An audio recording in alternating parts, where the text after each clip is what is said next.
A Step into the Past Volume 20 Chapter 5. Book 20 Chapter 5 Luring the Enemy In. The next day Tang Yi went back, leaving Jing Jun to stand guard at the base to arrange matters for the AA reinforcement troops. Xiang Xiaolong patrolled the camp as usual, and when he was high above surveying the enemy's camp, he found their inactivity to be almost illogical and queried, "Have they always been like this?" Cheng Jun replied respectfully, "They only started becoming this quiet about 10 odd days ago. Before that they were constantly sending troops to disrupt us day and night, but it's usually a small-scale attack of 20,000 to 30,000 men." Xiang Xiaolong felt that something is terribly wrong and suddenly had a thought: if the enemy has reached the opposite bank, can they make a big detour upstream, and then cross the river again to surround us by the back?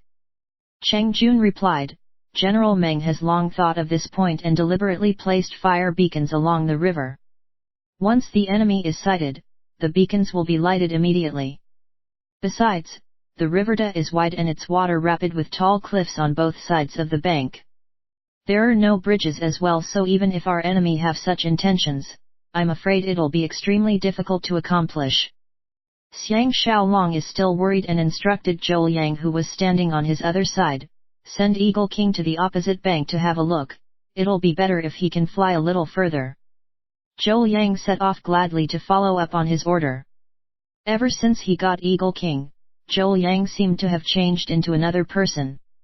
Cheng Jun saw that Xiang Xiaolong did not trust his assessment and his expression became a little unnatural.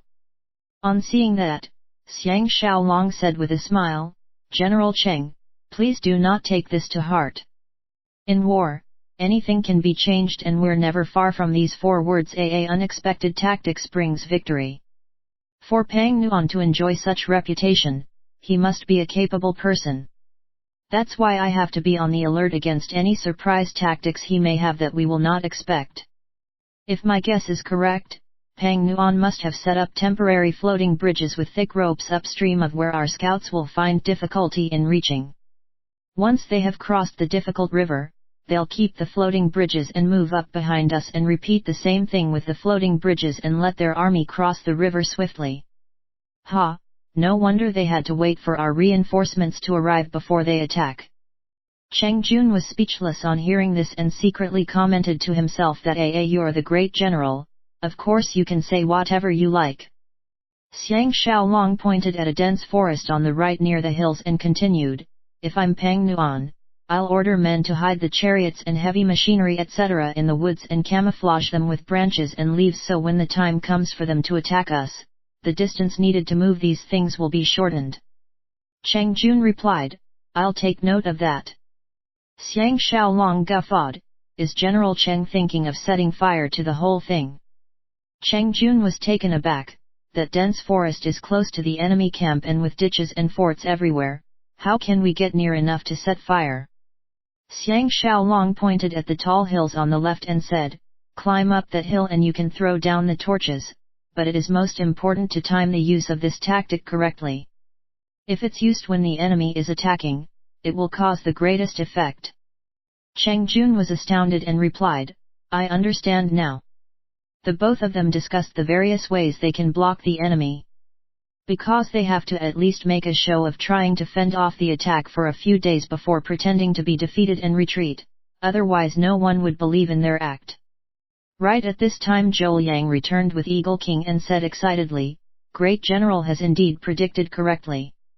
From the area that Eagle King has covered while flying, we can know that our enemy have at least 10,000 men who have snuck up about 15 miles behind us on the opposite bank and getting ready to cross the river for a sneak attack."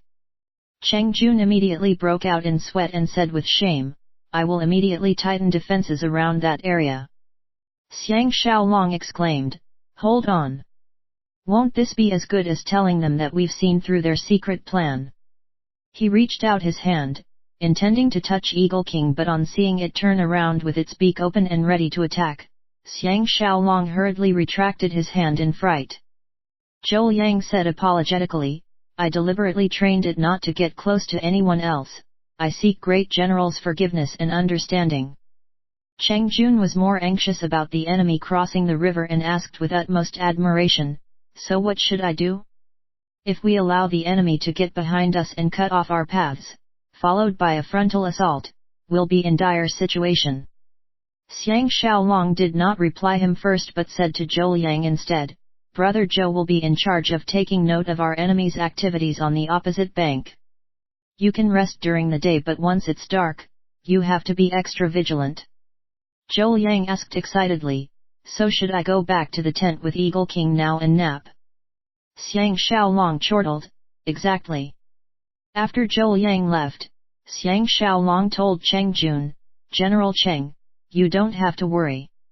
Just leave it to me to burn the woods and deal with the enemy troops on the opposite bank. You'll just have to take good care of our base camp and instruct everyone to take turns and rest during the day so that they will have the energy to deal with our enemy at night. Drum beats can be heard from the enemy side. A few hundred war chariots rushed out, followed by thousands of foot soldiers approached them steadily. Xiang Xiaolong sighed, the enemy has found out that my reinforcements have arrived, so now they're starting their relentless attacks.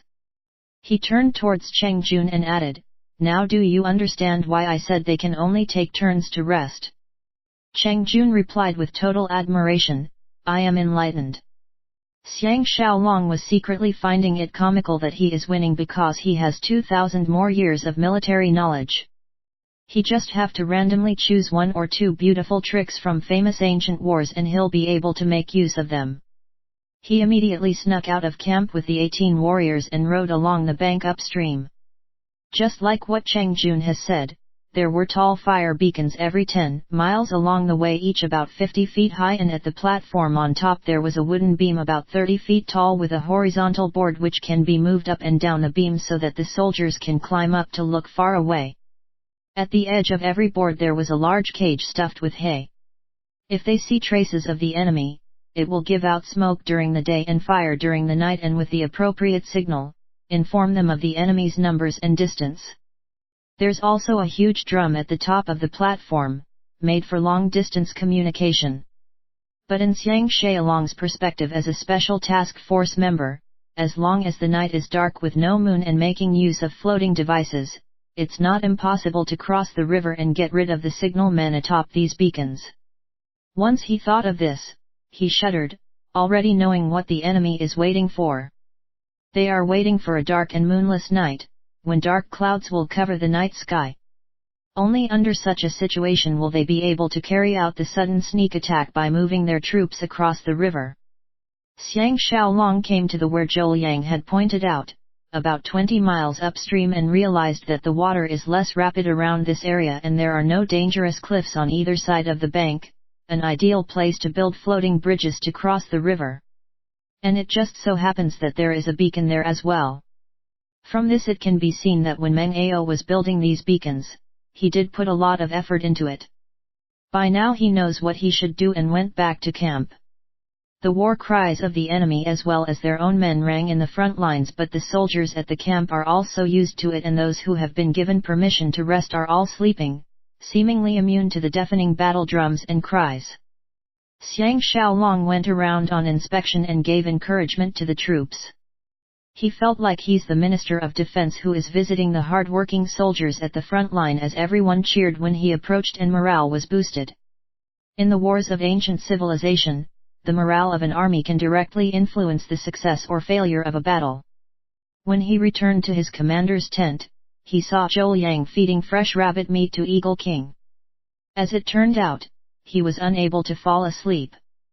Xiang Xiaolong smiled, don't worry, as long as the sky remains clear, the enemy will find it difficult to cross the river. So don't be too tensed. Zhou Yang heaved a sigh of relief, that's much better. Xiang Xiaolong fell into a deep sleep once he returned to his tent and dreamed of Ji Yanran, the other ladies, and Xiang Baoer. He also dreamed of Qin Qing, whom he has lost contact for a long time, and when he woke up he was hit with a painful wave of yearning. That night, their enemy intensified their attacks and threw huge rocks with their siege machines and destroyed the Qin's first line of wooden barriers and filled up the ditches. The Qin army was forced to retreat to their second line of defense about half a mile away and only managed to drive the enemy away when they increased their numbers. There were casualties on both sides, but of course the enemy suffered much larger losses as they are the attackers. The next evening, Jing Jun leading an elite team of 2,000 cavalry arrived in camp and reported that the wounded and sick soldiers who were withdrawn are already on their way towards Ziwicheng, and the Grand Army can come tonight. Xiang Xiaolong told Jing Jun about the enemy's intention to cross the river. Jing Jun commented, "The sky is red in the morning and night, looking at the sky it'll definitely rain within these 2 nights. You can leave this matter to me. The enemy will need at least 1 night's work in order to build a floating bridge large enough to cross the river." Cheng Jun, who was standing by the side, asked, "What does General Jing intend to do?" Jing Jun thought for a moment before replying, "I will withdraw the sentry at the beacons there, and if the enemy is bold enough to cross the river, I will wait until they are right in the middle of the river where they cannot retreat or advance and launch a massive attack. We just have to put a few dozen siege engines up there and I'll make them drink the waters of River Day." Xiang Xiaolong complimented him, "Xiao Jun have indeed improved a lot. You'll be in total charge of this matter.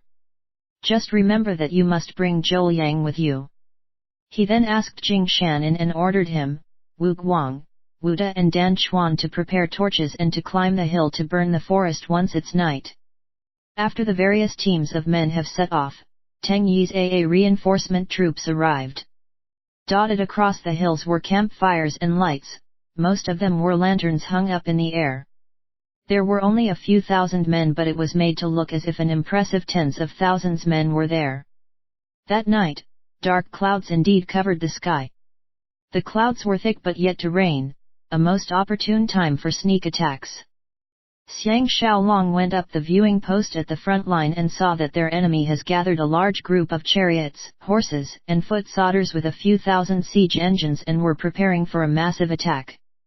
Instead, the dense woods on the left was totally quiet, so he can imagine that in the midst of the battle, if a huge group of soldiers were to suddenly charge out from there, they will certainly be able to break through their solid defenses. War drums were heard and the Wei army led the attack, moving in from the right. The atmosphere suddenly became tense.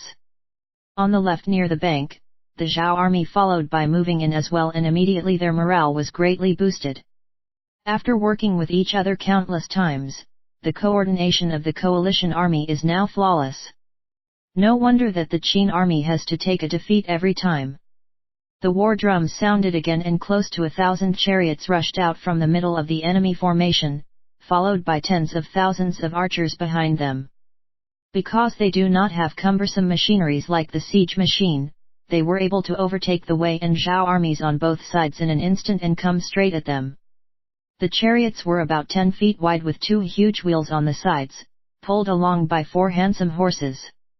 Its speed was astounding, giving one the feeling of great power, and in an instant they have crossed the flattened ditches, crossed the first line of defense that was destroyed, and approaching the rolling hills at the end of the flat grassland. Just as Xiang Xiaolong was about to give the order to meet the attack head-on, the chariots suddenly stopped and the horses were unbridled. The chariots were joined together to form a camp about 2 miles long. The strangest thing is that every 30 feet, there will be a space wide enough for 3 men to pass side by side, making one wonder what is the use of that. By now the enemy's foot soldiers came up running, and after hiding behind the chariots, prepared their crossbows and arrows to prevent the Qins from coming out and counterattacking.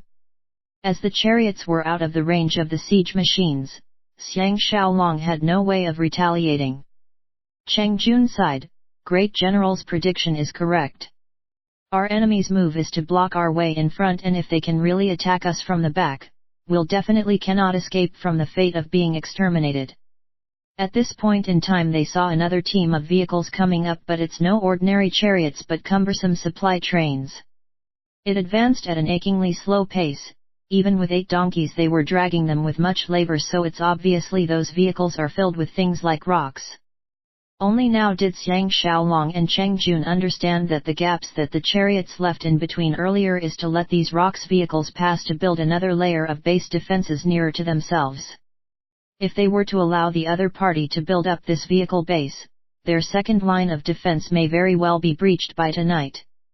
But because the other party has already prepared chariots and archers for protection, they indeed have a chance to succeed in using vehicles to build up a base camp. War cries were heard from their two sides. The enemy on their left and right are beginning their attacks. Xiang Xiaolong surveyed the area, and according to his estimation, the enemy has at least invested 200,000 men in tonight's attack, and their actual force is already more than twice of theirs. If their base camp is breached, they can only just wait to be killed. On the enemy's side, 5 different colored banners were hung high up as they organized their formation. He can expect that Han Chuang will be one of them. Cheng Jun and the other dozen-odd generals all turned pale, obviously shell-shocked by their enemy's expertise in military stratagems and their overwhelming manpower. Xiang Xiaolong calculated the time and gave his order: call for a batch of 10,000 strong shield soldiers and archers, prepare the siege machines.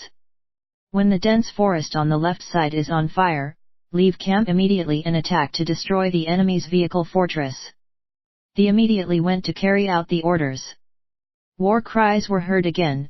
A team of close to 1,000-foot soldiers dashed out from the vehicle fortress and shot out fiery arrows. The Qin's army camp immediately retaliated by throwing rocks to stop the enemy. It's an extremely tragic situation. The originally dark sky is now shining a bloody red from all the fires being lighted. It's the first time that Xiang Xiaolong is personally experiencing a large-scale attack and defense battle in ancient settings. He could feel his adrenaline rushing, and at the same time a sense of sorrow welled up in him. This sort of mixed feelings is something that he cannot really explain. When the enemy's 100-odd supply trains carting rocks and their siege machines were slowly approaching them, the dense forest on the right suddenly caught fire in a few areas, and the fire was quickly spreading.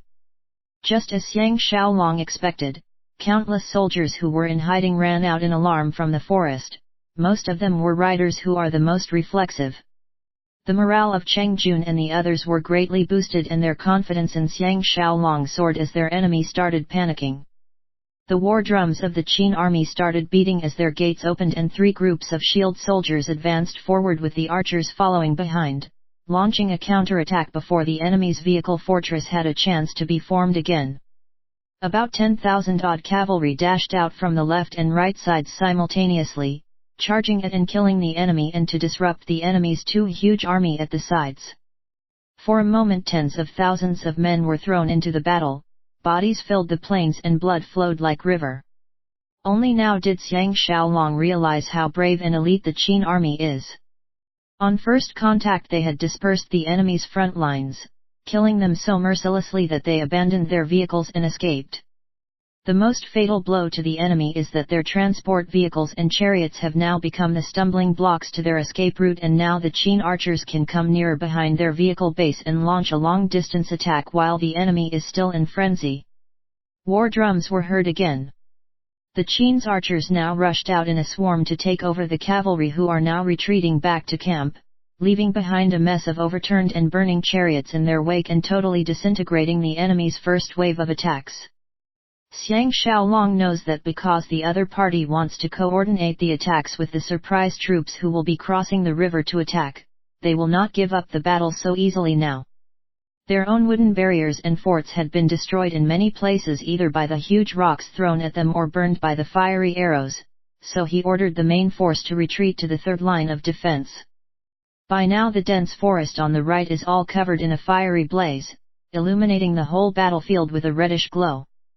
After their enemy retreated, the 50,000 to 60,000 enemy soldiers, under the cover of their various protection vehicles, launched a 3-pronged attack from the left, middle, and right. This is the second wave of attack. The battle thus continued in such heart-stopping situation. The injured soldiers were constantly carried off the camp, and by the time the second line of defense was almost lost, the sun was up. The enemy was too tired to continue and had to retreat. Jing Shan and the rest returned safely at this point, and Xiang Xiaolong finally eased his worry. Reports later came that Jing Shan had waited until after the enemy have built the floating bridges and were crossing it before launching a massive attack to destroy the floating bridges, causing the enemy to lose close to 10,000 men. The morale of the Qin army soared immediately on hearing this news.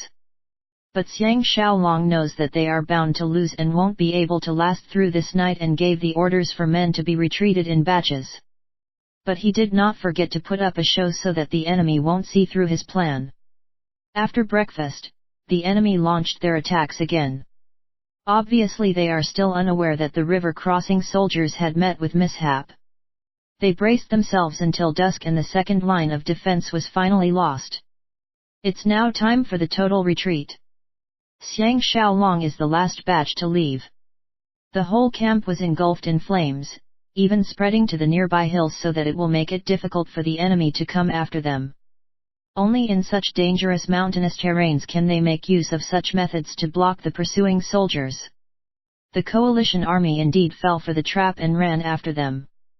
Xiang Xiaolong set up another second base at the westward roads and put up defenses there and had another round of fierce fighting with the coalition army for another 5 days until the main force had safely left the area.